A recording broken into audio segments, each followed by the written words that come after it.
Well, hello, my soul friends on the Soul Nurturer channel. Welcome, welcome, welcome. Thank you, all of my 1,020 now viewers. I am really, really excited and humbled, and I don't know, it's just a really encouragement to keep going that I have, that's a lot of viewers for me. I know a lot of people have thousands and even millions, and I don't know how they can manage all that because for me, I have a personal touch. When I have a viewer that comments, I like to connect. So this is a good pace. I mean, I could continue to grow, and that's great because as my outreach grows, um, it just feels like I get to support people, ripple out to more people out there in the world that might be supported by what I have to offer. We all have something beautiful and unique to offer. This is my soul mission to help reclaim soul potential, nurture that soul potential towards a collective, awesome life and world that we share. Okay, so welcome, welcome, welcome. If this is your first time, consider subscribing. A lot of my viewers will go and watch some of my old videos and see if you vibe with me, and I hope you do. And also, you can visit my website at www. I always forget that third W, victoriajazwick.com. It's in the description.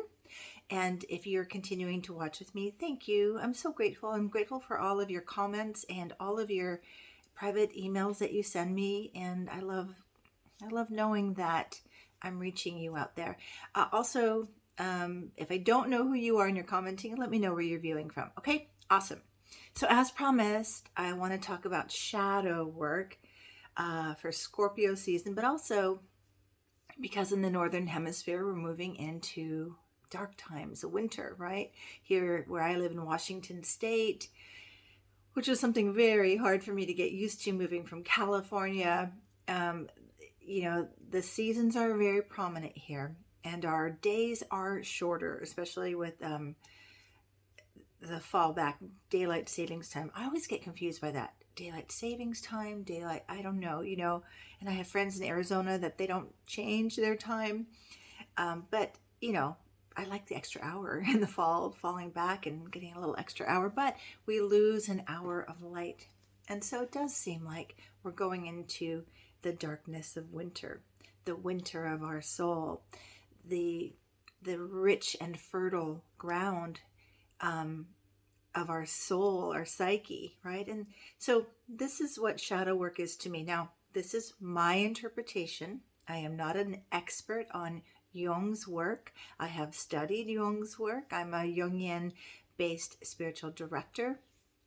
I'm certainly not a scholar of Jung's work. I am a big fan and a big practitioner for my own work.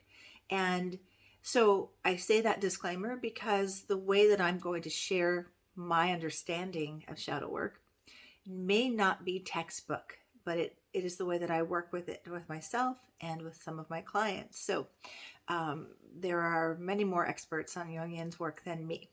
That said, I have something to offer. I think it's helpful, and I hope it's helpful to you. Before I get into the material, I never know what to say. Is this before I get into the lecture, the conversation, the material, I don't know what, I think of these videos. What I try to create is you sitting in my office with me. And I try, still working on it. You could ask my clients. I don't know. I have more intuitive flow when I'm with my clients. Some things just flow. And on occasion on these videos, I can get to that kind of intuitive flow. That's why I call myself an intuitive astrologer, intuitive soul guide. So that's what I try to imagine. So as I'm drinking my favorite drink today, which I have been trying, on a side note, different coffee alternatives. I can't drink, as much as I love the smell of coffee, I can't drink regular coffee. It burns my stomach. It makes me too hyper, too jittery. So I was trying mud water, which I really, really liked, but it was more just like chai tea. And I did want a little bit of a smell or flavor of coffee. So now I'm trying Ryze, Ryze. And I really like it, but I have to I kind of like, I want a combo between mud and rise. And so I put a little cacao, a little cinnamon, a little nutmeg in my rice coffee. But that's what I'm drinking right now. So grab your cup of tea, your beverage of choice, take some time for you and be with me in this moment. But more importantly, take some time to be with you and your beautiful soul. So I'm going to take a sip of my coffee. Mm. It's so hearty and wintry and fall still, but just cozy. Makes me feel cozy. Okay, shadow work. What do you know about shadow work? Well, think about just what it's called, shadow. What do we know about shadows? You know, it's the what do we know about shadows?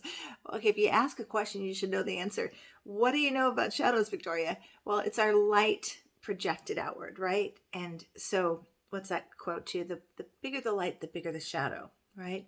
So, shadow, it's not all darkness, it's what's hidden from us. And this is the distinction I make. Some people say it's the dark shadow, the light shadow. Some purists of Jungian's work say there is no golden shadow or light shadow. I'm going to tell you my take on that. So the shadow is what we have repressed, suppressed, hidden, denied, rejected because it didn't feel acceptable. We were either judged or shamed, or we saw it in someone else and we didn't like it. I think for me, it's a lot about fear. Okay. Remember, let me back up a step with my philosophy that I love to talk about is, I do believe, I got this from Pierre Chardin, that he would say that we are spiritual beings having a human experience. Well, I'm all about soul, right? So I say we are souls having a human experience. And so our souls and our pure soul essence, before we come into this world, we have a soul mission. I believe, again, my philosophy, take what resonates with you and disregard the rest, and tell me what does resonate, and tell me what you believe. I'm really curious about what people believe. So our soul comes in with a unique and beautiful purpose, our soul mission, right? But before we can get to that, we have to do, as we're coming into the human experience, we have to be safe. We have to meet all of our primary needs. We have to be safe. We have to belong. We need shelter, food, clothing, optional, in some cultures. but in other words, we need to be accepted into this world. And in being accepted into this world, we must accept some of the things from our family of origin that is the way we stay safe. And in accepting a way of being from family of origin, this is where we get our primary, subconscious material, 0 to 7. This is a new way of saying, I haven't said it this way before, but in accepting a way of being in order to survive in the human experience, we reject many of our authentic soul qualities. And, from the higher consciousness, all of the aspects, in Jung's word of individuation is about reclaiming our wholeness, right? So that idea of wholeness is that we have all of the qualities in ourselves that everybody else has. This is why I love looking at astrology, because yes, we're very specific in our astrology, but all of us have the same components of what we call astrology, the symbolic language that is really saying we are symbolically all the same with unique individual ways of leading, with a unique way that sort of shines forward that. Okay, I'm going off on a track. But anyway, this accepting and rejecting, okay? Again, for me, shadow is really a bit about fear. In the human experience, we have fear, okay? I think we come from love, and at our essence, we are love, okay? Which is the remedy, the healing, the soul medicine to reclaiming and integrating our shadow. Okay, so here is how it kind of goes. When we're little and we're navigating our early childhoods, we're looking to our adult caregivers for the primary instruction.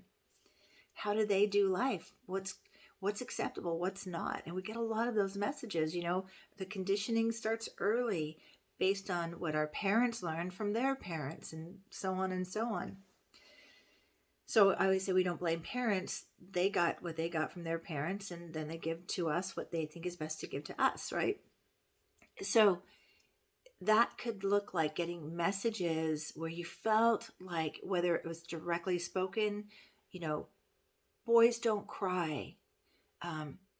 Girls, and this is, thank God, has changed, but not so much my generation, maybe older generation, but children in particular are meant to be seen and not heard, and girls had a certain role, and that certain role, if they had plans bigger than that, or a way of being bigger than that, it got repressed into the shadow. All right, so think of shadow is like the hidden place in you, like denied, and I'm not going to show anybody this, or like closeted, or if we're in a house, it's in the basement, like dark, in that dark basement that nobody goes into, and there's a lot of hidden treasures there, and that's what's in the shadow. Treasures. Yes, treasures.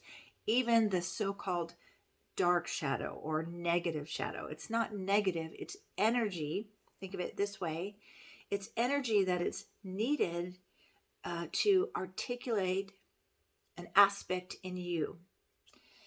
So, and did I say this yet? I already have 2 other videos on this subject. I did one in 2020 and I think another one in 2022, but I'll put those links in the description as well, because one of them I talk about I call it the crayon box shadow work theory, and I came up with it, and I think it's very simple, but that's what I like to do. I like to take complex, complicated ideologies and philosophies and kind of distill it to an idea that's like, oh, I get that. So go watch the other videos too to learn more about my crayon box, the shadow work theory. Okay, so say, I'll give you a specific example. It's one I think I use in the other ones. Say, like in my family of origin, love my family, but I'm a very sensitive, empathetic soul, very tenderhearted. I cry at airports when people say goodbye. I can't, when I watch movies, if my husband's watching a movie and there's some intensity, he knows to turn the volume down. Or I just have, and he'll tell me, look away. I won't watch it. Some of the things, his warrior's heart likes to watch. I'm too tender. And I love my tenderness. I embrace that. Nothing wrong there. And here's the thing. There's nothing wrong about any of you. And shadow work ultimately is about embracing all of you. All of you. Now, it's hard to embrace the shadow because just like it sounds, well, it's hidden. It's in our unconscious. We're not aware of it. And so we need to bring consciousness to the unconscious, as Jung said, to reclaim. Shadow holds our potential, our treasures, our aspects of ourselves that are needed to navigate our world and to bring forward our unique purpose. So the example, and I'm still working on this, trust me, but I grew up with 2 fiery Aries sisters and I don't remember my mom being angry ever, because by the time I came around many years later, my mom was kind of just like burnt out, single mom, burnt out, tired. For me, she was very disconnected, like not even in her own experience, let alone with me. But my sisters were fiery Aries, and they have still a very, let's just say, to me, my sensitive, tender soul, sometimes aggressive way of speaking and being. A lot of anger, feels like, right? And so for me, as a child, I had fear of that anger. I felt hurt by that anger. So what did I do with anger? The quality that was in me when I came in, it's in all of us. Anger is just a natural and normal emotion. In fact, I claim anger as a transformational emotion. It's very, when it's wielded correctly, it can help us break through and clear paths ahead of us so we can go forward. But for me, I denied it. I'm not going to do anger. I don't like it, so I'm judging anger. I'm judging it in my sisters, and I am hiding it because I don't want that. I don't want to feel that, be that. And so I hid and denied, suppressed, and put into my shadow, anger. Now, what did that cost me? So this is where we start losing aspects of ourselves, right? Aspects that are essential for our wholeness, for the fulfillment of our soul potential and purpose. So I found, as denying anger, that I became a people pleaser. I was didn't speak up for myself. I wasn't assertive. I didn't take action on behalf of my potential. I didn't fight for things. I have so many stories like that. Relationships, jobs, where there was a moment, we all have it, where you have to decide and fight for what you want. And by fight, it doesn't mean like ugly, angry discord. It means being strong and assertive. But when you deny something like anger, this is where my crayon analogy comes in really well, you deny all of the energy around that. So right next to anger is assertiveness, right? Or the warrior spirit, right? So I disabled that and denied it and put it in my shadow.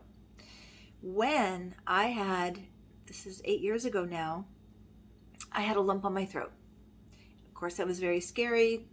There was a possibility it was cancer. Thank goodness it was benign, but I lost half of my thyroid. And the moment I woke up from the surgery, I had this very cool spiritual experience, but we'll save that for maybe another time. I was like, I think my husband, the first person I saw, I just said, I can't hold back anymore. I have to express. I have to feel all of my feelings. That was what I got back from my unconscious journey while they were doing the surgery on me. And I started a workshop around that time called the Seeing Experience, Soul Expression Empowered Now. So for me, shadow work is about reclaiming what you denied to empower yourself to move into wholeness and to be able to express the fullness of you and your unique mission. So how do we do that? First, I do want to say a few things about shadow work. Some ways that you can learn about this. I mean, you can go straight to the source. You can go to Jung's work, or you can go to his contemporaries like Murray Stein. I believe Murray Stein talked about the golden shadow, which I want to talk about in a moment, and also James Hollis. Okay, so I'm talking about first the negative shadow. Well, we call it negative, but it's just an energy, right? But because we've labeled things like anger or entitlement or bitchy or bossy as bad, no, I'm not going to do that. And it pops up in other ways, maybe through passive aggressive. We're not showing our anger, but we're late to everything that we're supposed to be at.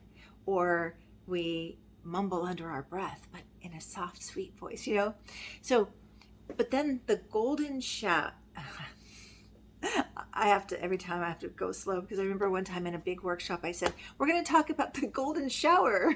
So yeah, that comes up. This comes from my shadow. Golden shadow or bright shadow is also, I believe, though perhaps not directly offered by Jung, sort of like developed, and I see this as powerful and potent as well.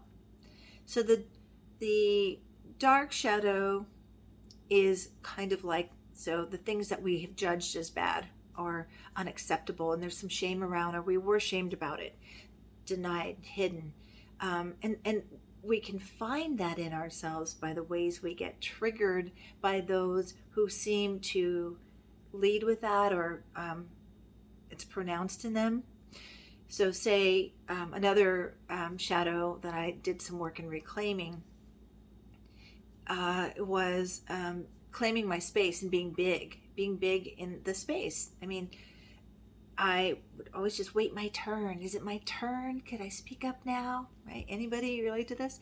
And a couple of people were my triggers. They were the people that helped me get back to that part of me that I had denied. It was one woman I worked with in an organization. I won't say specifics, but she would come in. The minute she walked into the space, she was loud. She was just took over the whole space.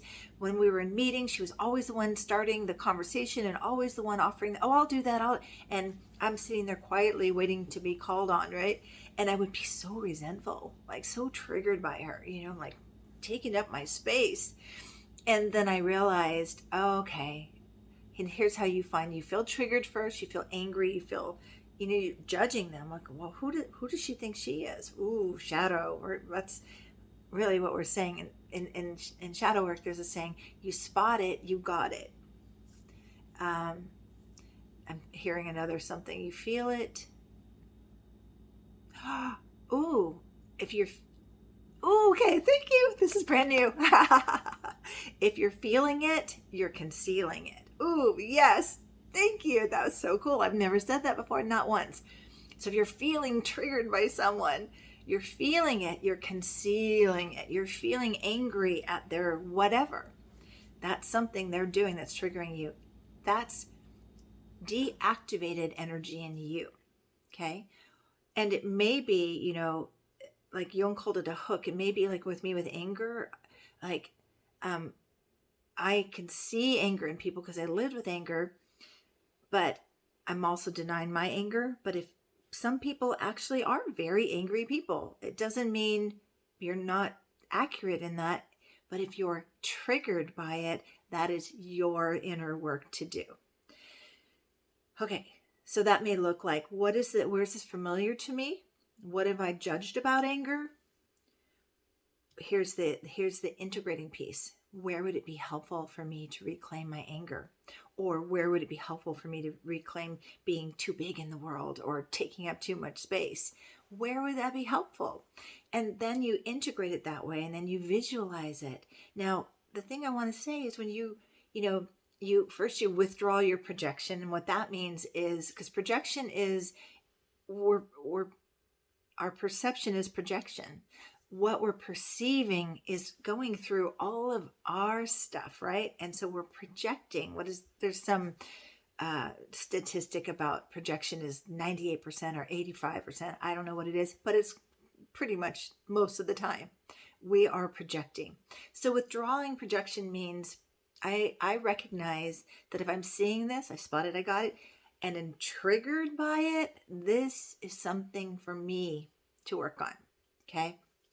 And I know in these conflicted times with a lot of division, a lot of really intensity, it's hard to do. And believe me, I struggle with this with politics sometimes, and some points of views where my head spins and I go, okay, I'll do my work, but I'm still kind of a little angry about that. And I think that's okay. And I'll say something about that in a moment too. But first, if you're triggered, that's your inner work. When you neutralize it, you've reclaimed it, you've integrated that, and the person's still kind of being a jerk, you just can decide, this is a person, it's like, okay, this is a person who has a tendency for these things. I welcome that. I welcome my anger. I welcome my being large and entitled. I'm empowering that, and integrating means it's woven into all of who you are, right? So you may still see them, but you're not triggered by it. You're like, oh, there's my friend, my angry friend. And you're no longer triggered, and you can have some discernment with it. Like, I used to think shadow work meant that I would be so neutralized that I could be around anyone all the time. That's a beautiful thing. And I used to do that as a placater and a peacemaker. And maybe I'll do, as I continue to do my own healing work, I will be that way again. But at this time, I'm more about honoring that, just like I prefer chocolate ice cream over, raspberry or whatever, or vanilla even. I like chocolate ice cream. It's a discernment. It's a preference. I prefer not to be around people who lead with their anger. I can love them from a distance. I just don't want to be around it a lot. And it's not that I'm denying it anymore. I've reclaimed it, integrated it. So when it's appropriate, I can express healthy anger. Remember, it will not look the same in you as it does in other people, but it'll be a missing piece of you that is needed for you to fulfill your mission. I am more assertive. I do speak up more. Some of my friends are like, gosh, you're so different. Yeah, I'm reclaiming. This is what transformation and healing looks like. You're reclaiming and weaving back in those denied, suppressed parts. Okay. So, remember, this is top of the trees. This is a deep conversation. I encourage you to take classes of your own. There are a couple of books I'd recommend. Of course, you can go right to the source, Jung. But I like Debbie Ford's book. um, Debbie Ford took this complex material and condensed it into a very thin, small book that's so rich. And it's called, let's see, the Dark Side of the Light Chasers. The Dark Side of the Light Chasers. It's an old book. It's a good book. And also, she has a movie you can stream somewhere, and I know that it's free on YouTube. It has subtitles, but it's good. And it's called The Shadow Effect. I would recommend that. And then Robert Johnson, who is contemporary of Jung, his book is called, I know I put it in here. Oh, no. Oh, Owning Your Own Shadow, Understanding the Dark Side of the Psyche by Robert A. Johnson. Okay? Love him. Okay, so now the golden shadow. Say that 3 times really fast and see what you say. And I do believe this is true. This is relevant and important too. So, and really quick, I'm just going to give you the quick way to what that looks like and to know that it is yours. It's what you admire in other people. It's what you're just like fangirling over. Like, wow, they're so amazing. And it's what I find when I work with couples, when I always say, tell me about when you first met. What did you think? What did you think of her? What did you think of him? What did you think of them? And they get all lit up. Oh, and who were you in that space? Oh, I was just rocking myself. I was living, the best life. And, I say, okay, to me, that is fully lit up in all of your possibilities, your bright, shiny shadow, right? Coming forward, your idealized self, your highest potential self. And that's what we lead with when we first meet people. And then we slide back into our unconscious programming. What do we know about relationships? We start like living from the shadowy, unrealized parts, denied parts of us. We start projecting on our partners.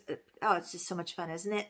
But when you do your own inner work and you continue to reclaim, then you have more clarity of seeing your partner and holding that space of their potential and possibility that you saw.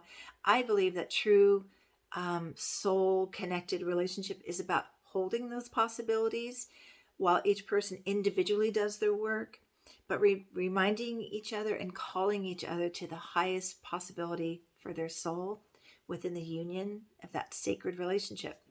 Okay, so what you are admiring and just like, wow, just so even envy can be an indicator that it's connected to your denied bright shadow. Again, what do? Spot it, you got it. That's for me. What I witness in them, what I admire, I want to claim that back for me. What would it look like? What would I be doing differently? What would it feel like? What do I need to believe about myself in order to let that be?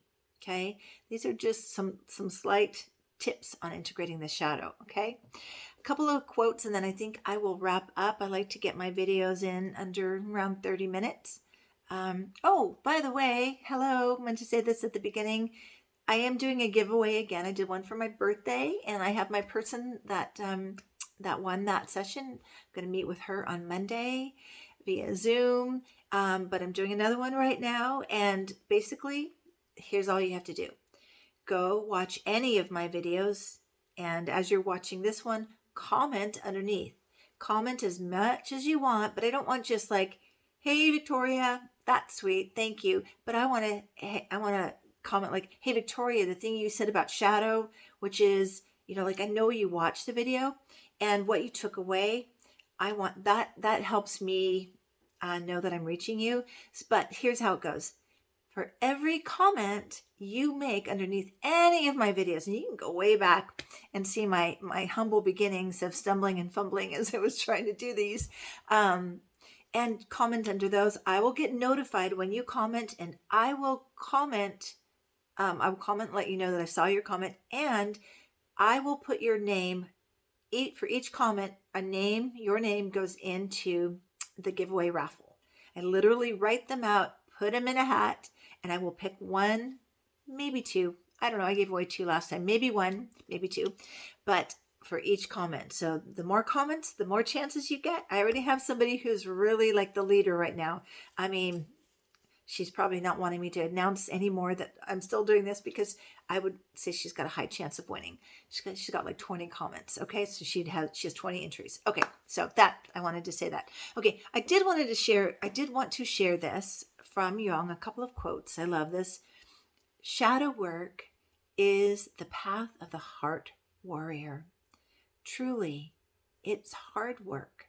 You have to fight to reclaim. You have to fight against the all that you've constructed and been conditioned by to keep you stuck in a way of being. I don't know why I'm hearing this silly song. I have to listen. So what happens when I'm talking to you, I'm getting I get images and I get words, and I'm like, so I'm talking and I'm like, okay, is that important? Is that important? And this is the silliest one. And I'm just in this moon in Aquarius. I'm going to go ahead and say it, but I think I'm going to reframe it because I don't even know the group, but it's like, you have to fight for your right to, but I think it's to party. Who is that? Is that, Beastie Boys? You have to fight for your right to reclaim your potential, to be a heart warrior, to be willing to see yourself through the shadowy aspects that you project onto others, and to notice what you're judging in others or you're admiring and envying, and say, where is that mine? Where did I deny that? Where was I told that it's not okay to be that? And you are the authority of your life and your beautiful potential and all of your unconscious material, by the way. You get to be, the more you pay attention to it through soul work, through dream work, through working with someone like me who will help reflect those blind spots, those hidden patterns that you're not quite aware of.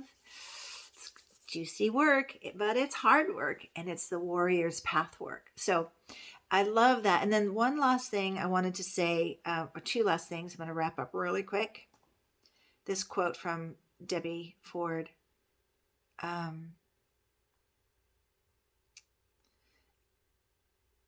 Okay. It's kind of long, so I'm gonna skip that. I will say one other recommendation. It's not from Jung, but I believe it's really good shadow work, and it is Byron Katie's work. And it's called The Work, right? So she leads with 4 questions. And these questions, what they do is help you see your projection onto someone else.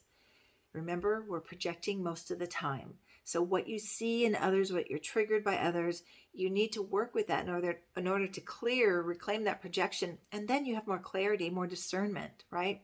So her 4 questions, like, so say, I'll just say this, so-and-so is such a bitch. Maybe that's my statement. It's my judgment. I'm so pissed off at this person because she's such a bitch, right? Or he's such a jerk.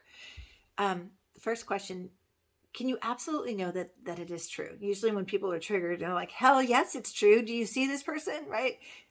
But sometimes it's like, I don't really know that it's true. And really this question is saying, how do you know it's true and it's not your projection? But it's one of those that's just like an entry question. Here, the next question. How do you react? What happens when you believe that thought? In other words, how are you feeling? What's going on? For me, I would add, where's this familiar? That's the way that I'm feeling around this person. Next question. What would you be without the thought? What would you be? What would you notice? What would be different? And then the other question, or it's the next part of it, which I love the most, it's the turnaround question. So you try that projection on in different ways. So she's a bitch. And well, the main turnaround is I'm a bitch. And that's like the direct boom.